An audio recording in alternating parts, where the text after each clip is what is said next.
You see my slides? Yes. Okay, good. Good morning, everybody. Thanks for this. And I'm going to talk about this project, which we got recently.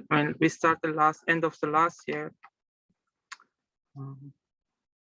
All of you know that the wheat is one of the main important crop in the world and also in Sweden.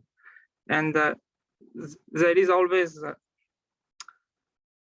due to domestication and breeding, the use of wild and old germ plum somehow is forgotten, which it has a lot of useful genes and alleles for many nutrition and quality and other purposes. I will come later more details.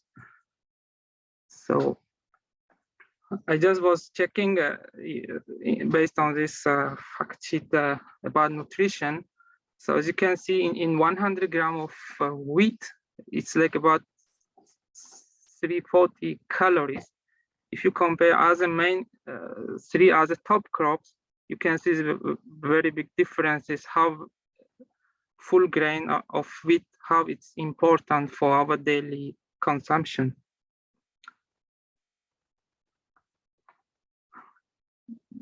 Due to, ongoing conflict, I'm sure all of you are aware, the price of wheat dramatically increased in last few months because we are very much dependent from the wheat and the wheat products, and it's also brought up in two big international events, like in United Nations Food Summit and also in Tokyo Nutrition for Growth, that they indicated the role of the wheat, how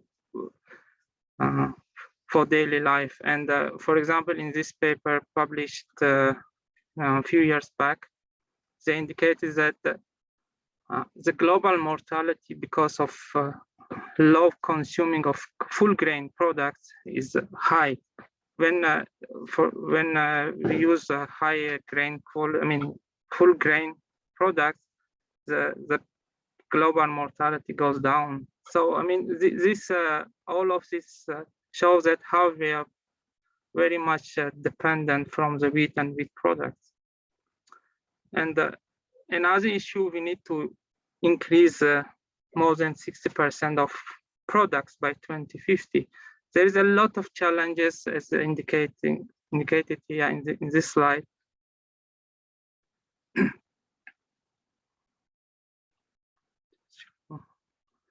Like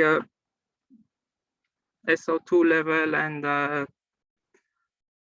food waste and abiotic stresses and many other factors prevents to increase yield and for global needs.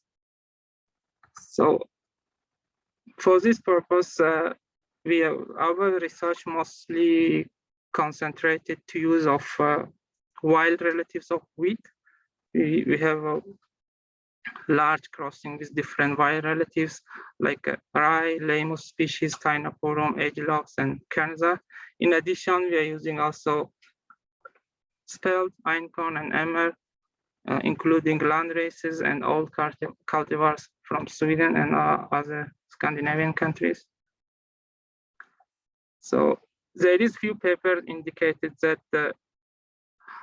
in modern breeding, still there is, for example, in this paper published, the land race still is not used widely in the current breeding. It indicates that the current breeding gene pool is very narrow, and it's not only in wheat and other crop like tomato.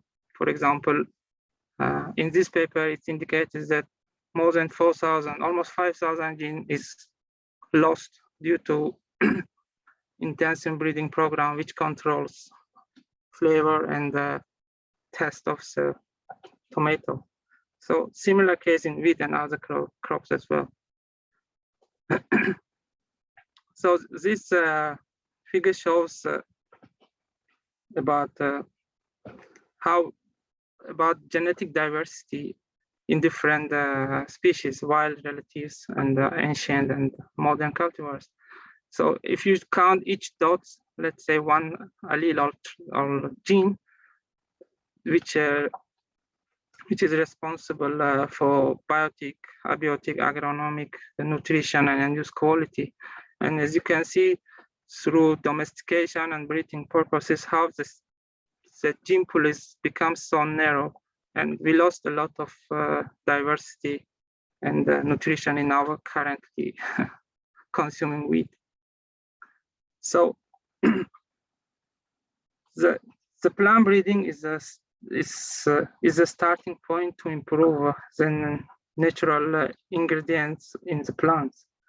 So, for example, if we don't start to improve, let's say, the nutrition or other necessary traits in the beginning of chain, in food chain, the rest goes wrong. Like it will be chemical adjustment or chemical additives when it comes in processing and marketing and other things.